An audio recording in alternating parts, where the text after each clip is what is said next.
Alors bonjour à tous, ravi de vous retrouver pour ce nouvel épisode de Conseil d'écriture, les auteurs vous disent tout. Aujourd'hui j'ai le plaisir d'accueillir Julien Sandrel, un auteur que vous connaissez peut-être et sûrement avec son roman La Chambre des Merveilles, qui a séduit des centaines de milliers de lecteurs il y a 2-3 ans. Il revient cette année avec un nouveau roman qui s'appelle Les Étincelles. Donc déjà, merci beaucoup Julien de m'accorder un peu de temps. Merci. Est-ce que vous pouvez vous présenter rapidement pour les auteurs et lecteurs qui ne vous connaissent pas encore? Donc moi je m'appelle Julien Sandrel, j'ai presque 40 ans, pas encore tout à fait, et donc je suis auteur, comme vous l'avez dit, de 3 romans jusqu'ici. Donc le premier qui est paru en 2018 qui s'appelle La Chambre des Merveilles, qui est disponible maintenant au livre de poche. Le deuxième qui est paru l'année dernière en 2019 qui s'appelle La vie qui m'attendait, qui est aussi disponible au livre de poche, et le troisième qui est sorti 15 jours avant le confinement, qui s'appelle Les Étincelles et qui est paru donc chez Calman Levy. D'accord. Alors justement, on va attaquer directement par le confinement qui a été quand même une période compliquée pour tout le monde et encore plus dans le monde littéraire avec toutes les sorties. Euh, Comment ça se passe, vous, pour les étincelles, justement, avec le confinement? Est-ce qu'il y a un nouveau plan de com qui est prévu, là? Comment ça se passe? Non, bah écoutez, en fait, je pense que comme tous les auteurs qui ont un livre qui est sorti quelques jours avant le confinement, en tout cas dans le mois qui a précédé le confinement, ça a été une période assez particulière, parce que c'est vrai que d'habitude, quand on sort un bouquin, bah, on a l'habitude d'en faire sa promotion, que ce soit dans les médias, avec les blogueurs ou évidemment auprès des lecteurs et dans les librairies. Donc l'année dernière, en plus, avait été une année particulièrement riche. J'avais fait beaucoup de dédicaces, donc je devais avoir 2 dates de dédicaces par semaine. Et là, passer de ça à 0, c'est vrai que c'est assez particulier. Donc voilà. Après les étincelles, j'ai la chance que mes livres soient quand même assez bien distribués dans les réseaux qui sont restés ouverts, comme les supermarchés. Mais évidemment, toutes les librairies et toutes les grandes surfaces culturelles étant fermées, eh ben, ça a coupé la carrière des livres. Maintenant, voilà, j'ai bon espoir que ça reprenne. C'est reparti depuis la réouverture des librairies. Maintenant, il faut voir ce que ça va donner sur l'été, parce qu'il y a quand même pas mal de sorties, même si les éditeurs ont aussi joué le jeu de ne pas inonder complètement le marché avec plein de livres. Ils ont quand même réduit la voilure pas mal d'ici le début de l'été, mais malgré tout, il y a quand même beaucoup de livres qui sortent, donc il faut voir comment est-ce que les livres comme le mien qui sont sortis juste avant vont arriver à tenir. Mais voilà, je pense ne pas être le plus mal loti.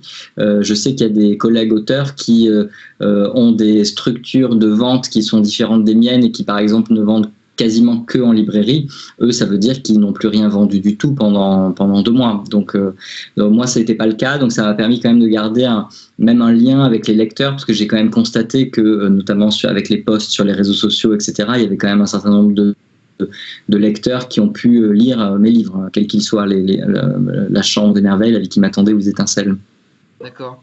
Et justement, pendant le confinement, est-ce que vous en avez profité pour faire des interviews live, des Facebook live avec vos followers, pour raconter votre quotidien d'écrivain reclus chez lui? J'ai vu notamment pas mal de posts où vous disiez justement que vous n'aviez pas vraiment l'occasion d'écrire énormément pendant le confinement parce que vous aviez vos enfants. Du coup, vous n'avez presque pas pu écrire là pendant cette période? Si, non, j'ai écrit. J'ai pas. En fait, moi, je me suis pas lancé dans les journaux de confinement ou des choses comme ça, parce qu'en fait, personnellement, en tant que lecteur, ça m'a assez vite gonflé, pour Ouais, être ouais, ouais. clair. Vous avez Euh, bien fait, vous avez bien fait. En fait, tout le monde a un peu raconté la même chose. Donc, je trouve que les gens qui apportaient un vrai éclairage de par leur profession, par exemple, je suis mon copain Baptiste Beaulieu sur les réseaux sociaux. Donc, lui, il est médecin. Donc, lui, il a un regard assez particulier. Et avec cet angle-là, qui, je trouve, est valable et a un intérêt dans cette période-là. Voilà. Ensuite, les écrivains qui, en gros, disent, bah, comme beaucoup de Français, bah voilà, je suis chez moi et bah c'est compliqué. Et voilà, je trouve pas que c'est un très grand intérêt. Donc voilà, et c'est vrai que moi, je m'estime plutôt chanceux dans cette période, puisque j'étais pas dans les professions évidemment en première ligne. Donc moi, j'ai des gens dans ma famille, notamment j'ai mon frère qui est médecin. j'ai ma belle-sœur qui est infirmière, donc eux étaient en première ligne à Paris, et donc eux, leur quotidien pouvait être éventuellement intéressant, le mien beaucoup moins, je pense. Donc moi, mon quotidien, c'était effectivement de l'écriture, mais de l'écriture un peu entrecoupée, parce que c'est vrai que malgré tout, j'ai besoin de plages horaires où je suis seul, et en fait, moi, j'étais pas du tout reclus, c'est-à-dire j'étais reclus, mais en famille, dans un appartement à Paris, donc avec ma femme qui était en télétravail et mes 2 enfants qui ont 8 et 12 ans. Et donc l'école à la maison, et donc la promiscuité, et donc c'était pas la meilleure période pour écrire. Après, j'étais déjà bien avancé dans l'écriture de mon roman pour l'année prochaine, mon roman qui sortira en 2021. Donc j'ai pu continuer à écrire ce roman-là, mais je peux pas dire que c'était la période la plus efficace, quoi. Voilà. D'accord, ok. Et vous pouvez nous donner quelques petites informations sur ce prochain roman, sur le thème? Est-ce que ça va être une héroïne à nouveau? Parce que vos 3 premiers, c'était une héroïne. Et j'avais une question justement par rapport à ça. Pourquoi le choix d'avoir une héroïne à chaque fois? Alors, donc, je vous donnerai pas d'infos sur mon prochain roman. Tant pis, En revanche, j'aurais essayé.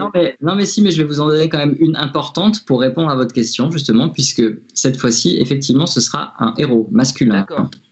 Voilà, un narrateur masculin qui est le personnage principal et qui est dans la totalité du roman. Et pourquoi des héroïnes? Alors en fait, pour moi, c'est pas véritablement un choix extrêmement conscient. Il se trouve que les histoires que j'avais racontées jusqu'à présent, en tout cas les de mes 3 premiers romans, sont des histoires qui sont apparues comme étant des histoires de femmes et des histoires d'héroïnes.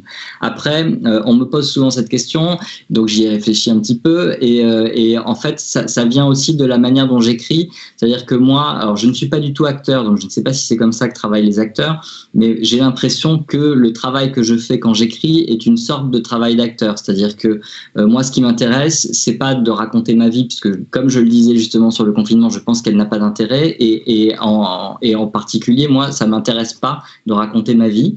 Donc évidemment, je me raconte beaucoup dans ce que j'écris, dans les choix de mes héroïnes et de mes héros, et dans les situations et dans évidemment les thèmes que j'aborde, mais il n'y a rien d'autobiographique dans mes romans, et moi ce qui m'intéresse, c'est de vivre des vies que je ne vis pas dans la vraie vie.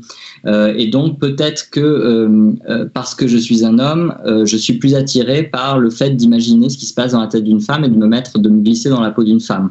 Mais évidemment, ça ne nous a pas échappé, il y a aussi dans mes romans des personnages masculins, et donc en fait ça m'amuse d'être des personnes différentes. Donc ça m'amuse de me dire qu'à un moment je suis un garçon de 12 ans, qu'à un autre moment je suis un homme de 60 ans, ou alors une jeune femme de 23 ans, et voilà. Et après j'essaye de plonger dans leur psychologie et de me mettre à leur place pour décrire le mieux possible quelles sont leurs actions et comment est-ce qu'ils vont réagir intérieurement et décrire leurs émotions.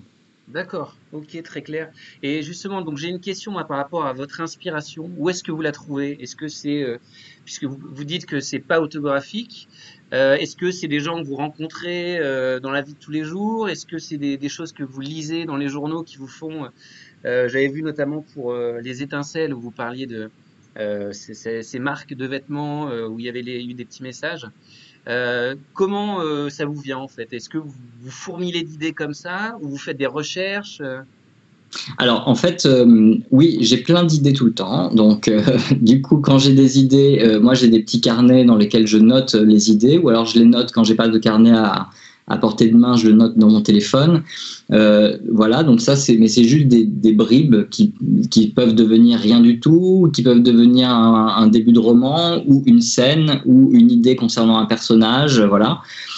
Et après, en fait, quand il y a une idée qui s'accroche, on va dire, là, je me dis, il y a quelque chose à creuser, il y a quelque chose qui est en train de revenir, voilà. Et généralement, donc les idées, pour moi, elles viennent de n'importe où, de ma vie quotidienne, de ce que je vis, de ce que j'ai vécu, de voyages que j'ai pu vivre, d'expériences, de choses que j'ai lues, soit dans des romans, soit dans l'actualité. Donc c'est vraiment tout et n'importe quoi. Et après, la manière dont naissent les romans chez moi, en tout cas, je commence à maintenant voir comment ça fonctionne. J'ai généralement un début d'idée qui vient rencontrer une thématique que j'ai envie d'aborder. Et en fait, c'est la jonction des deux qui... pour moi en tout cas, crée suffisamment d'originalité pour que je me dise que ça mérite d'être raconté. Voilà. Parce que souvent, je me dis que le début d'idée que j'ai est pas forcément original, le thème est pas forcément original, mais ensuite, quand j'arrive à trouver l'ensemble qui va bien et le personnage ensuite qui commence à se dessiner, c'est là que le roman naît vraiment. Donc ouais, pour les étincelles, si je parle des étincelles, il y avait pour moi la volonté, donc il y avait l'étincelle de départ justement qui était ce que vous disiez tout à l'heure, c'est-à-dire c'était un fait divers d'il y a quelques années, je pense que c'était il y a 5-6 ans, d'appel à l'aide, de messages de détresse qui avaient été trouvés par des clientes anglaises d'un grand magasin de vêtements sur les étiquettes de leurs vêtements et qui en fait se sont avérés être des messages écrits par des personnes à l'autre bout de la terre pour alerter sur leurs conditions de travail, donc les personnes qui travaillaient dans les usines de production de ces vêtements. Et en fait, cette histoire-là, à l'époque, je me l'étais notée parce que ça m'avait interpellé. Je m'étais dit, ces personnes qui se trouvent en possession de ce message, finalement, ce sont des citoyennes ou des citoyens ordinaires qui se retrouvent en possession d'un élément extraordinaire qui les remue pas mal et qui les met face à leur lâcheté ou à leur courage.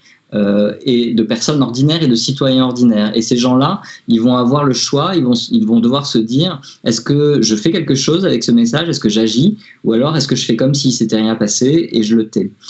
Et donc ça m'intéressait comme point de départ. Et après, ce point de départ-là est venu rencontrer une thématique un peu plus large, sociétale, que j'avais envie d'aborder, qui est la thématique, enfin qui est un hommage que j'avais envie de rendre aux personnes qui se battent pour que l'humain triomphe par rapport à l'économique. Je pense que la crise qu'on a vécue avec le confinement, le coronavirus, tout ça, qu'on est en train de vivre toujours d'ailleurs, montre bien qu'il y a un certain nombre de décisions dans nos sociétés occidentales et dans nos sociétés modernes plus largement qui sont prises avec le facteur économique en ligne de mire prioritaire et parfois au détriment des décisions humaines. Et moi, j'avais envie de rendre hommage à des personnes qui choisissent de mettre l'humain au cœur de leurs décisions et choisissent de se battre pour que ce soit l'humain qui triomphe avant tout. Et voilà. Et donc, quand je me suis dit, en fait, cette thématique-là rencontre cette petite étincelle de départ, ça a donné le roman. D'accord. Et ça a donné le titre, du coup. L'étincelle a donné les étincelles.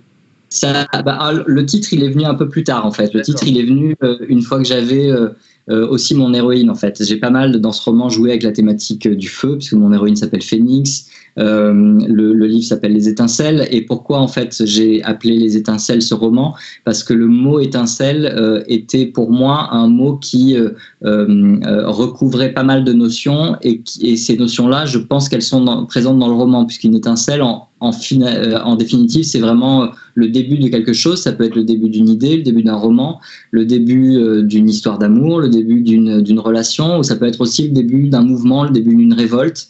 Et il y a toutes ces dimensions-là qui sont dans le roman. Donc je trouvais que le mot étincelle était plutôt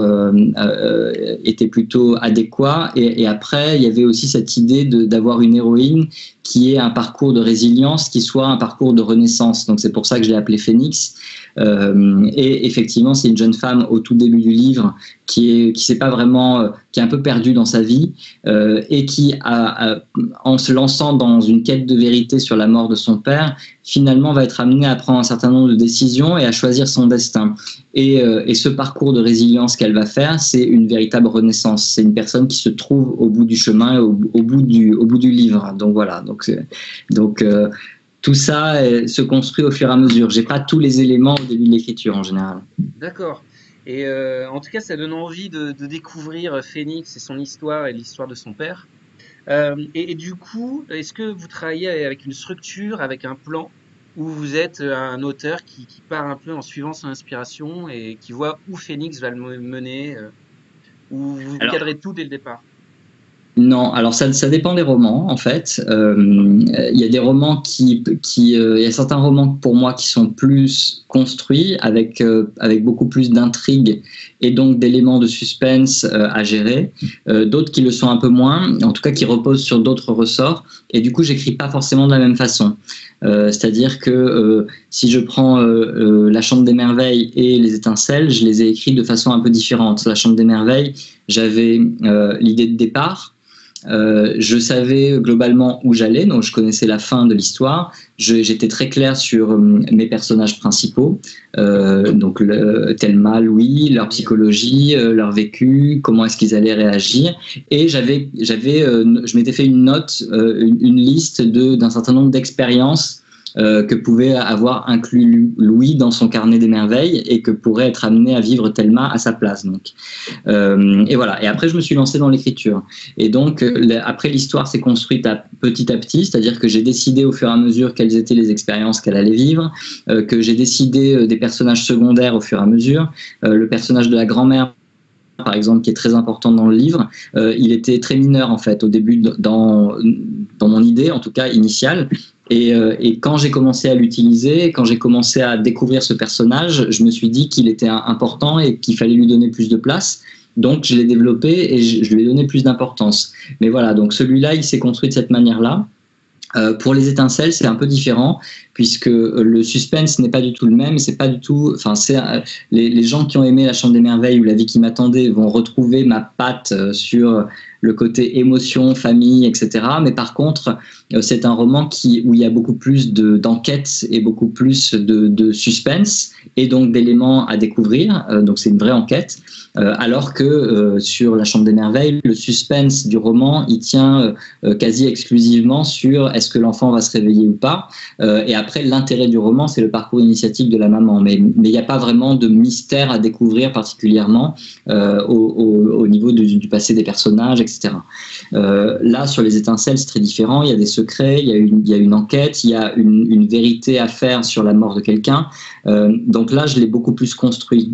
Et là, j'ai ressenti le besoin de faire alors moi j'appelle ça un synopsis détaillé, mais ça c'est pas forcément comme ça qu'on l'appelle. Ça pourrait ressembler à un traitement en discours scénaristique, on va dire. Mais voilà, j'ai écrit une 30aine de pages où en gros là que j'ai échangé avec mon éditrice. Et ensuite, on a travaillé avec elle sur des éléments de structure, etc., sur cette base-là. Et après seulement, je me suis lancé dans l'écriture du roman. D'accord. Et juste une petite question là sur le travail de l'éditeur et avec Calment Lévy. Juste pour revenir sur votre parcours d'auteur, parce que votre premier roman, donc vous avez été publié par Calment Lévy. C'était quoi votre vie d'avant? Vous écriviez aussi ou quel était votre rapport à l'écriture avant ce premier roman qui a eu une carrière incroyable? Alors moi, j'ai toujours voulu écrire, mais je n'ai jamais écrit. C'est-à-dire que quand on me posait la question quand j'étais enfant, qu'est-ce que tu veux faire quand tu seras plus grand, je répondais écrivain ou metteur en scène. Et après, j'ai pas du tout fait ça. J'étais plutôt bon élève, donc on m'a, comme pas mal de bons élèves, plutôt orienté fortement vers des études scientifiques. À chaque fois que j'ai eu des velléités de partir vers du littéraire, on m'a dit mais non, pas du tout. Il sera toujours temps de rattraper le littéraire, mais fais des sciences. Donc j'ai fait des sciences, donc j'ai un bac scientifique, ensuite j'ai fait une école d'ingénieur, je suis ingénieur de l'Agro-Paris, et ensuite j'ai fait un petit pas de côté et j'ai fini mes études par un parcours en marketing, et ensuite j'ai travaillé en tant que directeur marketing dans un certain nombre d'entreprises où j'ai développé des marques françaises à l'international notamment, et en fait l'envie d'écrire est revenue en 2015, en fait elle est venue véritablement, puisque j'avais jamais écrit auparavant. Et donc, voilà, en 2015, j'avais l'impression qu'il manquait quelque chose, qu'il manquait une dimension à ma vie. Et j'ai été plutôt encouragé par ma femme qui m'a dit, écoute, tu n'as absolument rien à perdre à te mettre à écrire. Donc, j'ai fait ça sur mon temps libre, sur les vacances, sur les week-ends, etc. Et j'ai commencé comme ça, à écrire. J'avais cette envie-là. Et finalement, de fil en aiguille, il s'est trouvé qu'au bout de quelques mois, j'étais en possession de quelque chose qui ressemblait à un roman, et en tout cas au bout duquel j'étais allé.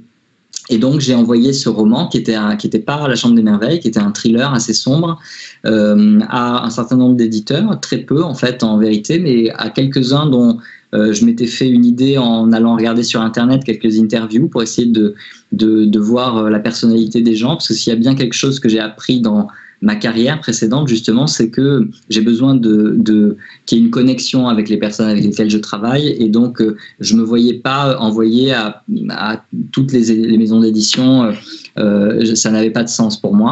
Donc j'ai envoyé à quelques personnes et j'ai eu la chance que ce premier roman, qui n'a jamais été publié finalement, pour plein de raisons différentes, mais intéresse des éditeurs, et donc de nouer des contacts avec des éditeurs et de rencontrer des éditeurs à cette occasion-là. Voilà.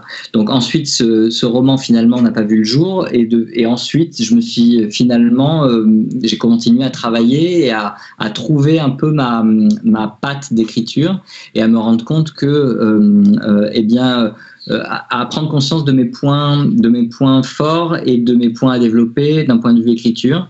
Et en fait, la Chambre des Merveilles est arrivée justement un peu dans cet esprit-là, c'est-à-dire que finalement, je me suis rendu compte que même si moi, j'aime les thrillers en tant que lecteur, peut-être j'étais pas la meilleure personne pour écrire des thrillers, et que la dimension enquête me plaît, etc. Et donc d'ailleurs, c'est pour ça que j'en mets dans mes romans.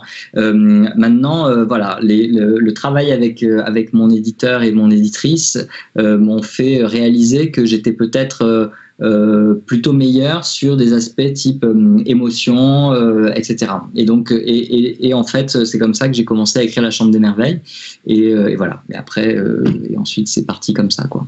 D'accord. Ok. C'est intéressant ce parcours d'écrivain. Puis, vous connaissiez Anne Gaëlle ou Aurélie Vagnol d'avant ou pas du tout? Non, pas du tout. Parce qu'elles ont fait du marketing aussi, donc c'est assez intéressant. Oui, je sais. Ouais.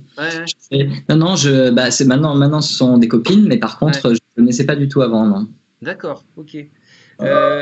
Donc j'ai une autre question. Oui, au sujet des bêta-lecteurs. Donc vous parliez de votre femme. Est-ce que c'est elle, votre bêta-lectrice, première lectrice, qui vous dit c'est bien ce que tu écris? Ou est-ce que maintenant que vous avez un éditeur, vous passez exclusivement par lui ou par elle? Alors en fait, moi j'ai 2 bêta-lectrices et c'est tout. J'ai ma femme et mon éditrice. Voilà. D'accord, ok. C'est tout. Et après je fais lire en avant-première aux personnes de ma famille, voilà, de mon entourage très proche, mais seulement quand c'est validé avec mon éditrice et qu'on en est vraiment à la phase de correction où je sais que la version va être très peu modifiée ensuite, quoi. D'accord, ok. Moi aussi j'en ai 2. Bon, j'ai pas encore d'éditrice, mais j'ai ma mère et ma copine qui valident mes choix, qui font des retours. C'est bien aussi, mais il faut des gens qui soient capables de dire la vérité, quoi, et qui soient capables de dire. Elles sont assez capables de me dire que c'est nul ou que c'est très mauvais.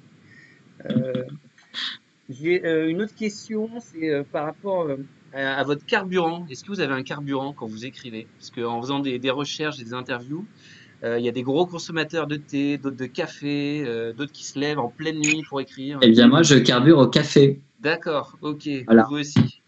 Ok. Donc moi, je bois beaucoup de café. Je sais même pas combien, mais je pense que je dois au moins en boire 7 ou 8 dans la journée. D'accord. Et je mange du chocolat aussi. Ah, j'avais vu en interview, oui, que c'était le péché mignon.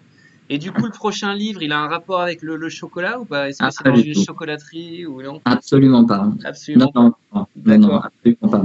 Aucun rapport. Et j'ai fait tomber quelque chose, c'est pas grave. Et votre journée type en fait d'écrivain, c'est quoi? Vous vous réveillez tôt, vous écrivez toute la journée ou comment ça se passe? Alors, j'ai pas vraiment de journée type parce que il y a différentes phases dans la construction d'un roman. Et dans un travail d'écriture quel qu'il soit, parce que je travaille aussi sur des scénarios, mais du coup j'ai pas vraiment de journée type. Déjà j'ai quand même quelque chose qui rythme d'habitude, pas en période de confinement, mais c'est que j'ai des enfants, donc ma journée type déjà c'est de me lever, de préparer les enfants et de les emmener à l'école, donc ça commence comme ça. Et après une fois que je suis seul, eh bien là je commence ma journée, et donc ça dépend complètement de la phase d'écriture dans laquelle je suis. Puisque moi je fonctionne par salve, c'est-à-dire que je n'écris pas, je suis pas capable comme certains de mes collègues d'écrire par exemple 3 heures systématiquement tous les matins ou voilà à tel moment. Je fonctionne plutôt de manière un peu boulimique à certains moments. J'ai besoin d'un temps de maturation de quelques mois de l'histoire et donc de la construire dans ma tête, de faire des recherches s'il y a besoin de recherches sur les thèmes que je vais aborder, de me nourrir de la manière dont d'autres ont abordé ce genre de thème pour essayer justement de m'en éloigner et de pas faire la même chose. Donc du coup, par exemple, quand quand je travaille sur un nouveau roman, j'identifie les thèmes sur lesquels je vais travailler et par exemple je regarde des films, je regarde des séries, je lis des bouquins, notamment du romanesque, quoi, des romans, pour voir comment d'autres ont abordé ces thèmes-là. Et du coup, si j'avais des idées qui me semblaient intéressantes et que je vois qu'en fait elles ont déjà été traitées à plusieurs reprises ou même à une seule reprise, mais de manière intéressante et forte, je me dis ok, donc ça j'oublie puisque ça pas suffisamment différent. Moi, je pense que si c'est pas suffisant, enfin, en tout cas, c'est moi comme ça que je fonctionne. Je me dis si l'histoire n'est pas suffisamment originale, ça veut dire qu'elle n'a pas forcément vocation à devenir un nouvel élément de culture sur le marché déjà surchargé de la culture depuis des siècles et des siècles. Donc voilà, donc j'essaye d'apporter quelque chose d'original et donc de me nourrir de ce que les autres ont fait pour essayer de m'en éloigner. Voilà, donc cette phase-là, selon les romans, elle peut durer, mais je constate en tout cas qu'elle dure généralement au moins 2 mois, mais si ça peut durer 3 ou 4 mois selon les thèmes à aborder. Dans Les Étincelles, par exemple, j'ai eu beaucoup plus de travail de recherche que dans mes 2 romans précédents, donc ça a duré un peu plus longtemps. Et après, une fois que je suis clair, après j'ai besoin d'être super clair sur la voix de mon personnage principal et une fois que je l'ai trouvé, à ce moment-là je commence à écrire et là je rentre dans la phase boulimique et donc là par contre je peux travailler 10, 12, 15 heures par jour d'affilée de manière un peu monomaniaque et ça dure 1 mois, 1 mois et demi. Généralement j'ai besoin de faire une pause à ce moment-là, c'est souvent à peu près à la moitié ou aux 3/4 du roman, de me poser quelques semaines, de me renourrir, de revoir tout ce que j'ai fait, de me dire est-ce que je vais dans la bonne direction, de remettre en question la fin et de me dire est-ce que par rapport à ce que j'avais envisagé, est-ce que ça tient toujours, est-ce qu'il manque des éléments, est-ce qu'il manque un personnage, est-ce qu'il manque un élément d'intrigue pour garder l'attention jusqu'au bout. Voilà, donc je remets les choses en question et je me renourris de nouvelles histoires pour pouvoir garder mon imaginaire un peu intact. Et après, quand je suis clair sur ce que je m'apprête à écrire, là, je rentre dans la phase finale où là, je repars dans une salve d'1 mois, 1 mois et demi, 2 mois, 3 mois, ça dépend, où là, j'écris la fin et ensuite, je revois la totalité du roman, quoi. D'accord. Merci pour ces précisions, c'est super riche et je pense que ça intéressera tous les lecteurs, auditeurs et écrivains en herbe. C'est pour ça que je rentre dans ce détail-là. Ouais, non, mais c'est vachement bien de savoir les process avec c'est bien les différentes étapes. Juste, je reviens, vous parliez de scénario, vous travaillez sur les scénarios. Est-ce que c'est vous qui écrivez le scénario de La Chambre des Merveilles? Parce que j'ai vu que c'était en cours d'adaptation. Alors, La Chambre des Merveilles, il est en cours d'adaptation au cinéma, mais à vrai dire, en fait, tout est allé extrêmement vite sur La Chambre des Merveilles. C'est-à-dire que avant sa sortie en librairie, les droits à l'étranger étaient déjà vendus dans beaucoup de pays et les droits au cinéma aussi. Okay. Donc du coup, au moment de la sortie, on était déjà à une 20aine de langues et on avait signé les droits d'adaptation au cinéma. D'accord. Donc du coup, moi, j'étais même pas encore clair sur le fait que j'allais essayer de me consacrer à l'écriture. C'est-à-dire que moi, j'ai écrit La Chambre des Merveilles, j'étais en poste à 100%. Dans ma vie précédente. Donc tout ça n'était pas extrêmement construit, extrêmement clair. Donc sur La Chambre des Merveilles, en gros, moi je suis pas impliqué, donc je suis impliqué mais de loin. Je fais entièrement confiance aux personnes qui sont en train de travailler dessus pour faire quelque chose de très bien. Ce que je peux vous dire, c'est que je peux pas vous dire encore. Il y a des informations qu'on peut trouver sur Internet sur le film. Donc vous les chercherez, mais moi j'ai pas le droit de les dire. Ce que je peux vous dire, c'est la maison de production qui a acheté les droits, qui s'appelle Jericho Vendôme. C'est les gens qui ont fait La Famille Bélier. D'accord. C'est les gens qui ont fait Demain tout commence avec Omar Sy. Donc c'est des gens qu'on a choisis parce qu'on se dit que ils vont savoir a priori, en tout cas ils ont cette sensibilité-là d'essayer de faire ce que moi j'ai essayé de rendre dans La Chambre des Merveilles, c'est-à-dire quelque chose qui reste le plus possible sur une ligne un peu ténue entre le drame et la comédie, en essayant de ne pas tomber d'un côté c'est-à-dire dans le drame très très larmoyant, ni de l'autre avec une comédie un peu lourde et grasse. Donc voilà, donc je pense qu'ils vont savoir faire ça. Je fais entièrement confiance aux scénaristes et ensuite à la réalisatrice et à l'actrice pour amener tout ça. Donc je suis ce projet mais de loin. En revanche, moi je vais être impliqué sur en fait La vie qui m'attendait, mon deuxième roman est en cours d'adaptation et pour la télévision cette fois-ci. Et là, moi, je vais être co-scénariste, donc je vais m'impliquer sur l'écriture. Et après, non, maintenant, en fait, je suis maintenant à temps plein sur l'écriture et donc j'ai aussi d'autres projets qui naissent sur du scénario, mais de projets originaux, quoi. D'accord. Et justement, là, sur ces projets originaux de scénario, on vous contacte, c'est des commandes ou c'est vous qui êtes moteur, qui arrivez avec une idée en disant j'ai envie de travailler sur ce scénario et vous allez voir les producteurs Ça dépend, c'est très récent en fait comme activité déjà. Et moi j'ai une agente qui s'occupe de moi sur cette partie scénario et qui du coup travaille avec un certain nombre de scénaristes, qui nous met en contact, qui ensuite, qui connaît un certain nombre de producteurs évidemment. Donc c'est une activité qui est assez récente pour moi, donc je peux pas trop vous en parler pour l'instant. Mais voilà, moi j'essaye en tout cas à chaque fois que je fais quelque chose de m'entourer de professionnels parce que je suis extrêmement clair sur la valeur ajoutée que chacun apporte. Par exemple, moi je n'aurais jamais, je pense, tenté l'auto-édition parce que j'avais vraiment besoin absolument du regard et d'une validation de quelqu'un d'extérieur. Parce qu'en fait, j'étais terrorisé par le fait de livrer mon écriture en réalité. C'est-à-dire que, par exemple, mes parents ne savaient pas que j'écrivais avant que je leur ai dit que j'avais signé un contrat d'édition. Parce qu'en fait, c'était quelque chose pour moi, je voulais pas que les gens se disent mais pour qui il se prend, est-ce qu'il pense qu'il a du talent ou quoi, j'en sais rien. Moi, en tout cas, moi, je me serais pas lancé comme ça parce que j'avais besoin de ce regard extérieur. Et je l'ai toujours dans les différents domaines et je sais la valeur du travail de chacun. Et donc là, dans le domaine du scénario aussi, donc je fais aussi confiance aux personnes qui m'entourent, quoi.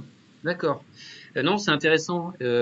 Juste pour petite info, moi je me suis lancé justement dans l'auto-édition, mais malgré moi parce que je n'ai pas eu de réponse ou que des réponses négatives des et de toute façon, mais en fait, moi je dis pas du tout que je suis contre l'auto-édition, hein, c'est pas du tout ce que j'ai dit, mais puisque je sais, j'en ai discuté avec Anne-Gaëlle, avec Aurélie, qui évidemment sont ravis de leur parcours au final et qui elles avaient justement le travers psychologique inverse, quoi. C'est-à-dire que Aurélie, alors elle en parlerait mieux que moi, mais je sais que elle, justement, elle était terrorisée du refus des maisons d'édition. Et elle avait tellement peur de ça qu'elle préférait justement le lancer comme ça sur Internet et recueillir directement des avis de lecteurs. Et elle a bien fait, bien lui en a pris. Tout à fait. Et justement, quand elle m'avait raconté ça, je lui avais dit, écoute, moi c'est l'inverse, quoi. Moi, je pense que je l'aurais jamais fait cette démarche d'auto-édition. Moi, j'avais besoin que quelqu'un me donne un regard, une validation professionnelle sur mon travail. Ah ouais. Non mais là j'ai terminé le prochain, je viens de l'envoyer la semaine dernière aux maisons d'édition. Donc je vous enverrai un petit mail si je suis obligé de repartir en auto-édition ou si cette fois-ci j'ai un éditeur. Donc voilà, on arrive à la fin de l'interview. Merci beaucoup. J'ai une dernière question. Est-ce que si vous aviez un conseil à donner à un jeune auteur qui veut se lancer, qu'est-ce que ça serait si c'était un auteur qui, comme vous, a un boulot, qui travaille et il écrit le soir en rentrant, le week-end, est-ce qu'il y a un conseil que vous avez retenu de votre parcours à un auteur? Alors, je sais pas. Moi, je pense que quand même l'écriture, malgré tout, c'est éminemment personnel. C'est-à-dire que il n'y a pas une façon d'écrire, il y a autant de façons d'écrire, je pense, que d'auteurs. Donc il y a des gens qui travaillent tous les jours, il y a des gens qui travaillent de manière hyper resserrée, il y a des gens qui ont besoin de 2 ans, 3 ans pour accoucher d'un roman, d'autres qui ont besoin de quelques semaines seulement. Je crois que c'est le Jean-Paul Dubois qui a eu le prix Goncourt cette année qui dit que en gros lui il écrit genre 1 mois et demi, 2 mois dans l'année et puis c'est tout. et ensuite le reste du temps il n'écrit pas, et donc son roman annuel ou tous les 2 ans il sort un roman, je ne sais pas exactement quel est son rythme, mais en gros il dit que ça lui demande seulement 2 mois de travail. Bon, je ne suis pas sûr, je pense qu'il y a tout ce temps de maturation, etc., mais c'est symptomatique du fait que tout est quand même très personnel. Donc finalement le seul conseil qui vaille à mon avis c'est de s'écouter, et si c'est un projet qui est extrêmement important, eh bien de s'y accrocher.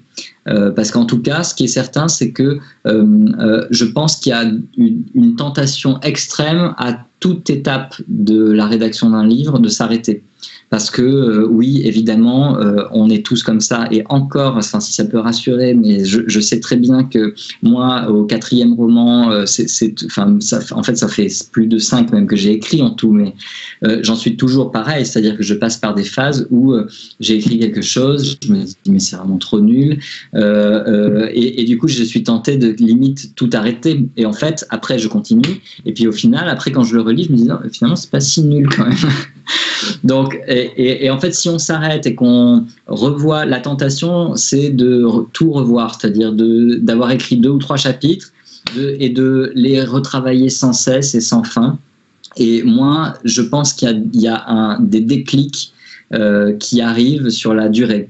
Moi, par exemple, quand j'ai écrit mon premier roman, donc qui n'était pas La Chambre des Merveilles, j'ai eu un déclic à peu près au bout de, je sais pas, je dirais une grosse centaine de pages, où là, je me suis dit, j'ai eu un déclic de 2 ordres. Un, je me suis dit, t'as trop travaillé dessus pour ne pas aller jusqu'au bout. Ce serait vraiment trop dommage. Du coup, ce serait vraiment du temps perdu maintenant. Si tu avais travaillé tout ça, et en fait, là, de ne pas aller au bout, ce serait vraiment du gâchis.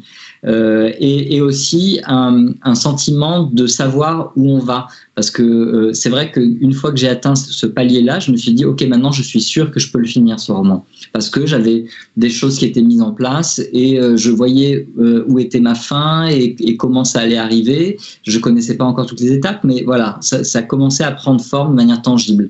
Ça, au bout de 20 ou 30 pages, c'était impossible de me dire ça. Et du coup, si je m'étais dit, je retravaille mes 20 ou 30 pages sans avancer indéfiniment, en fait, ça n'aurait servi à rien. Et par ailleurs, l'expérience maintenant me montre que les 20 ou 30 pages du début, d'ailleurs, peuvent ne plus être les 20 ou 30 pages du roman après. Même si on les garde, on peut les déplacer. Moi, dans La vie qui m'attendait, par exemple, les 2 premiers chapitres que j'ai écrits, en fait, finalement, maintenant, ils sont en milieu de roman. Donc voilà, c'est juste qu'après, une fois que je l'ai fini, la construction faisait que, en fait, je me suis dit non, ces chapitres-là ne peuvent pas être là, donc ils vont être déplacés, parce que c'était un autre narrateur, et du coup, bon, voilà. Donc tout ça pour dire, en gros, persévérer, avancer le plus possible, parce qu'il y a des choses qui se débloquent en cours de chemin, et puis on apprend toujours. Hein. Moi, je suis un auteur débutant, hein, au final, donc ça fait que quelques années que j'écris véritablement, donc je découvre des choses au fur et à mesure, et puis il y a des choses qui se mettent en place aussi et qui deviennent plus faciles, donc il faut continuer à écrire et ne pas lâcher si on pense que c'est quelque chose d'important pour soi, parce que c'est sûr que ça demande du temps, donc ça demande un arbitrage, c'est-à-dire que moi, l'année par exemple où j'ai écrit La Chambre des Merveilles alors que j'étais en poste, bah oui, ça veut dire de consacrer un certain temps pendant ses vacances, pendant ses week-ends à ça, donc ça veut dire renoncer à d'autres choses, mais donc il faut que ça ait une place suffisamment importante pour soi, pour qu'on ait envie d'y consacrer du temps personnel. Mais si c'est le cas, bah, il faut y aller et aller au moins au bout d'un premier écrit, parce que c'est hautement satisfaisant. D'accord, bah, c'est parfait comme mot pour la fin. Merci beaucoup.